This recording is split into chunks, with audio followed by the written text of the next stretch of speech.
Welcome back, ladies and gentlemen. With our second topic today, we're discussing the national dialogue that took place or started on the 3rd of May. And to shed more light on this, we have the pleasure to have this phone with General Mohamed Shahawy, the strategic expert. Good morning, sir.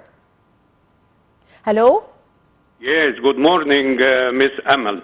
Thank you so much. General Shahawy, the national dialogue started with a word or a speech by President Abdel Fattah al-Sisi in the first session. So give us an idea, how did you read the president's speech? Okay, thank you very much. And first, it is such an honor, a privilege, and a pleasure to be with you in your program, Breakfast Show. Thank you so much. It's really my pleasure. And when we want to talk about the national dialogue from a national security perspective, we have to answer some important questions. The question number one is what is the importance of the national dialogue? The second question is what are issues that impose themselves on the national dialogue table? The third question is what are factors for the success of the national dialogue?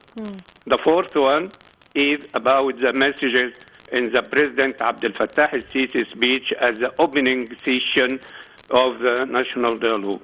And if we wanted to answer the first question about the importance of the national dialogue, I would like to say this national dialogue comes at an important moment with many regional and international challenges, especially economic challenges, and the state of uncertainty to the global economy.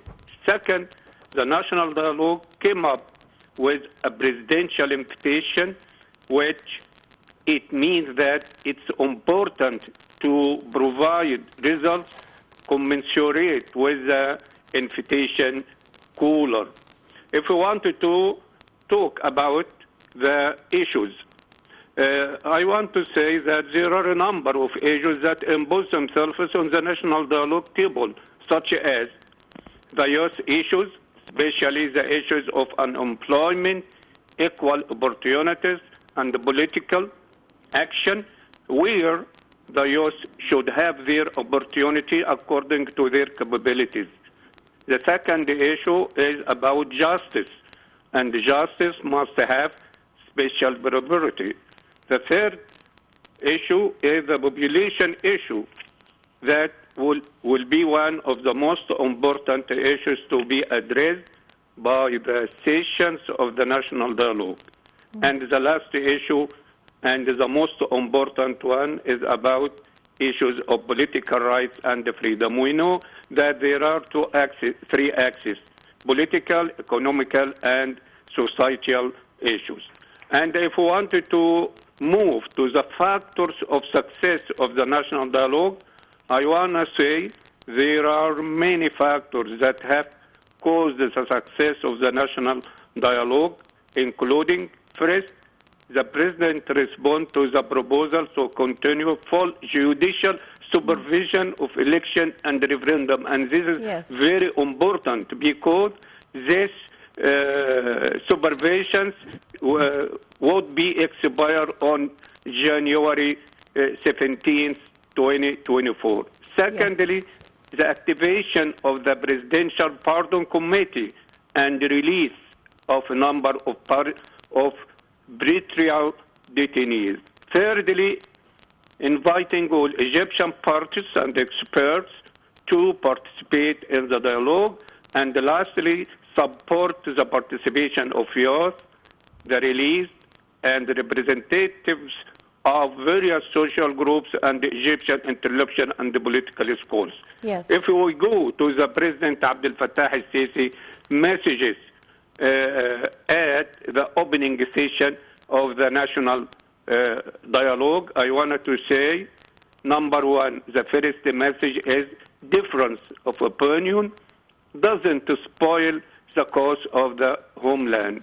The second one, we look forward to inclusive or comprehensive dialogue.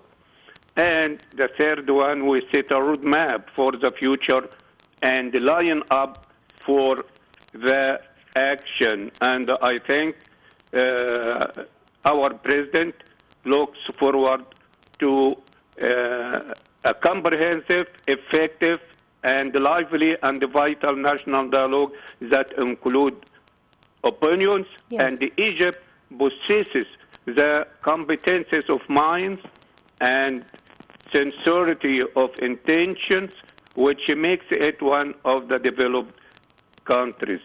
Yes. Do you know that Egypt faces a lot of challenges nowadays? There are internal and external challenges facing Egyptian national security. If you allow me to shed a light or put some light or concentrate about this point, I want to say that Egypt faces 12 internal challenges represented by the security of citizens, the state of social cohesion, combating corruption, the dangers of globalization, and the fourth generation wars, which are destroying yourself by yourself and exhausting the will of the state after spreading chaos. Yes. And about the external challenges, we know that Egypt also faces 9 external challenges, including terrorism and interference in the external interference and partition plans, and we know about Ethiopian dam and the Arab-Israeli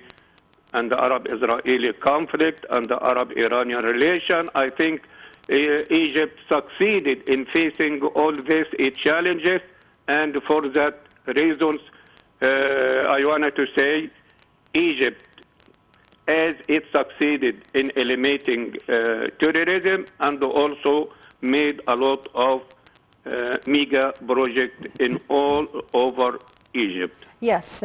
So, General Shahawy, who were attending or are already attending the national dialogue? We saw ministers, politicians, writers, journalists, media people, sports people, I mean people from several fields. So give us an idea about the attendees. I think all the society attended and represented in this national dialogue. For example, about the youth and also about the release from the prisons, they attended also. And all the groups and sectarians of the society, also intellectual and political, and also scientists, and about parties, the leaders of the parties of Egypt. We know that Egypt has 104 parties. Most of them are represented in this dialogue. For that reason, I think this is one of the factors of success, because it includes all members of the society, and there is no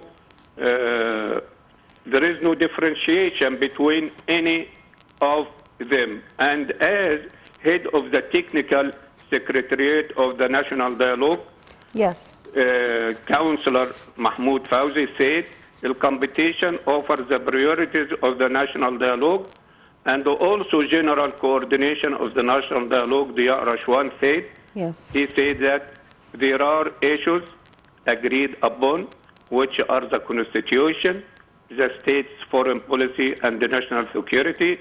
And he said also, this dialogue is not a substitute for a state institution. yes, They are not a substitute for any Egypt's institution, but they complete them, and they have a dialogue.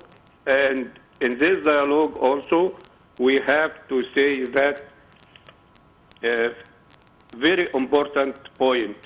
This point is Egypt is wide for every person, yes, and everyone has its responsibility to share and help in building modern Republic. Yes, I thank you very much for your time. Thank you for your valuable information, General Mohamed Shahawy, the strategic expert. Thank you very much for joining us over the phone. And with this, my dear viewers, we come to the end of this episode of our program, The Breakfast Show. I was in the company of my colleague Nermeen Abdurrahman. My name is Amal Mukhtar. Thank you for watching.